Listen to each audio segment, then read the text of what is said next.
Bonjour à toi cher spectateur, Les Évadés de Maze de Stephen Burke fait partie de ces films qui ont eu le droit à une sortie technique pour pouvoir sortir directement en VOD ou en DVD. En fait, chaque semaine, quand je regarde un petit peu les films qui sortent dans les salles, j'essaie de trouver les films qui vont avoir une distribution un peu pourrie, les films type Battleship Island par exemple. C'était typiquement le genre de long métrage que j'ai découvert parce que je faisais la liste de tous les films qui sortaient cette semaine et que j'ai vu que lui, il était diffusé que dans une salle.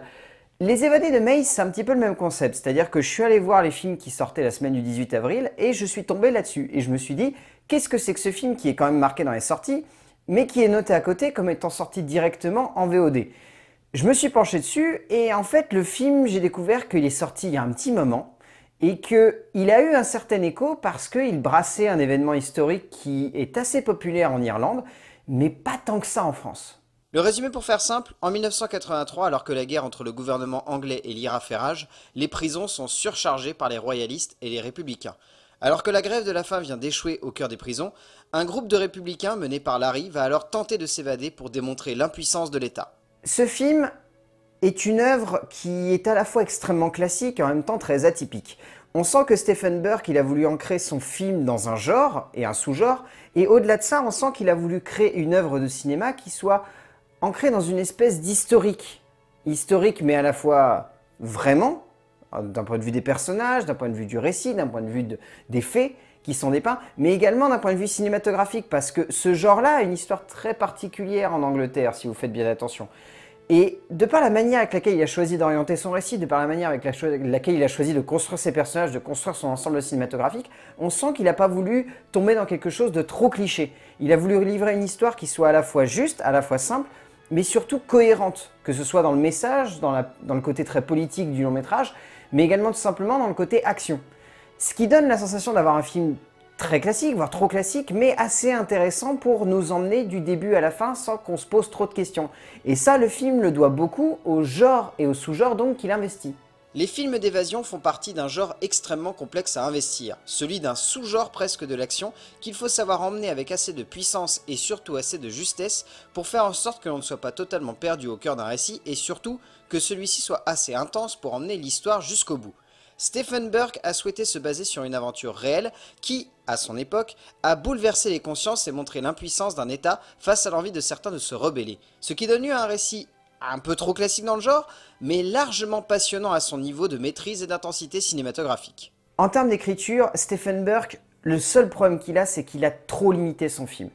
Euh, Trop limité dans le sens où le long métrage ne va pas forcément dans la direction où on l'attendrait, ce qui peut être une qualité, c'est indéniable sur un film, surtout si c'est bien mené, mais là on sent que c'est une manière et un geste en fait qui n'a pas vraiment lieu d'être, dans le sens où le film par exemple a des dialogues nuls.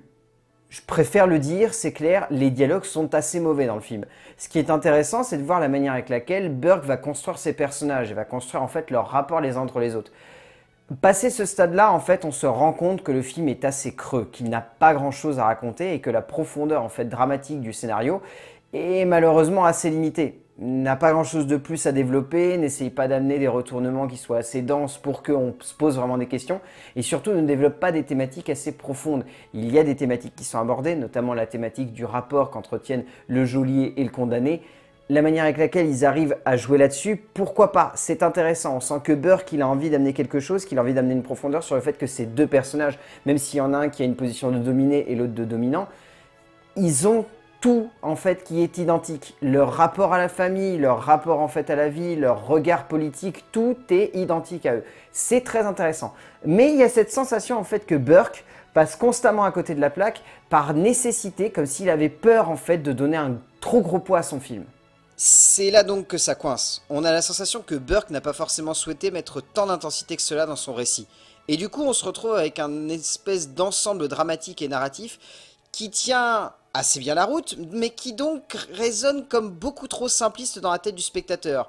Le jeu entre les personnages est assez intéressant, mais là où le récit pourrait aller plus loin dans la peinture du combat de l'IRA et des républicains à l'époque, Burke semble simplement vouloir jouer avec le genre du film d'évasion et du coup n'amène que peu de choses supplémentaires à son récit, ce qui donne la sensation que celui-ci n'est pas plus creusé que cela. En termes de mise en scène, alors du coup Stephen Burke, de par l'écriture qui a tendance à être un petit peu par moments de série Z, il faut malheureusement le dire, il cherche derrière cela tout de même à construire quelque chose d'assez subtil, en fait, dans la manière avec laquelle il va développer son action. Le film va être un grand crescendo. À aucun moment il va y avoir un espèce de jeu, on va dire, d'oscilloscope, où ça va passer de haut en bas, de haut en bas, de haut en bas. C'est vraiment constamment en train de monter. Comme s'il y avait une nécessité de la part de Stephen Burke, et de crainte presque, en fait, que son film tombe à plat. Qu'il y ait un moment où le récit, il s'écrase. Et il n'est pas grand-chose de plus que cela à nous raconter. Par ça, le cinéaste développe quelque chose de vraiment intéressant parce qu'il développe, par rapport au spectateur, un vrai regard, on va dire, de sensation, d'immersion, où il demande au spectateur d'absolument se plonger en fait dans ce compte à rebours qui est lancé pour comprendre en fait le mécanisme dans lequel est régie la mentalité des personnages et surtout dans laquelle est régie cette espèce d'enfermement politique et d'enfermement sociétal. Parce que au-delà de nous parler d'un groupe d'évadés qui veut se libérer, ça veut nous parler d'une mentalité politique qui est confinée au sein d'un État, qui les enferme et qui les oblige à ne pas avoir justement d'opinion politique. Aujourd'hui, on est un peu contraint là-dedans. Donc on sent que le film de Stephen Burke est d'actualité, dans le sens où le cinéaste a vraiment envie de nous faire réfléchir sur le fait qu'aujourd'hui, si on a une opinion politique, on a le droit de l'exprimer haut et fort. Il nous dit librement en fait qu'on n'a pas le droit de nous contester notre opinion politique, qu'on devrait avoir le droit de le crier sous tous les toits et de dire « je pense cela ». Avec cette idée en tête, le film a une certaine profondeur parce que les cadrages, la manière avec laquelle il rythme son film, le tout en fait, forme quelque chose de cohérent. Après, ça reste tout de même très classique dans le genre du film d'évasion, mais il y a tout de même un jeu de rythmique par exemple qui est vraiment passionnant. Stephen Burke maintient un beau rythme, il réussit à créer une réelle intensité et surtout une belle montée en tension qui prend vraiment au trip le spectateur et ne le lâche que rarement, comme pour faire ressentir la pression qu'ont ces personnages sur les épaules à l'avancée du projet d'évasion et l'arrivée du jour J. Pourtant, on pourra tout de même donc reprocher au cinéaste d'être un peu trop classique dans son découpage, ne jouant que peu finalement avec le montage et n'apportant pas grand chose de plus que cela à l'ensemble scénographique ainsi qu'à un cadrage qui aurait clairement mérité un peu plus de dynamique et de forme que ce qu'il nous offre ici. En termes d'acteurs, il n'y a pas forcément beaucoup de rôles qu'on retient plus que ça à la fin du film. On retient Martin McCann qui est vraiment très bon je trouve, il a un rôle qui est très simple mais il arrive très bien à l'interpréter sans en faire trop. La manière avec laquelle il le joue, c'est tout en sobriété. Liam McGrady aussi est vraiment très belle. Elle a un tout petit rôle pareil, mais elle le pose comme ça et elle arrive à lui donner une certaine vivacité sans pour autant trop forcer ses traits. Après, il y a les deux acteurs seconds, il y a les deux acteurs principaux en fait qui sont assez bons, il faut le dire, mais qui donnent pas forcément tout ce qu'ils auraient pu donner pour ce genre de personnage. Tom Vaughan-Laylor est assez bon dans le rôle central et tient plutôt bien la tête d'affiche avec Barry Ward.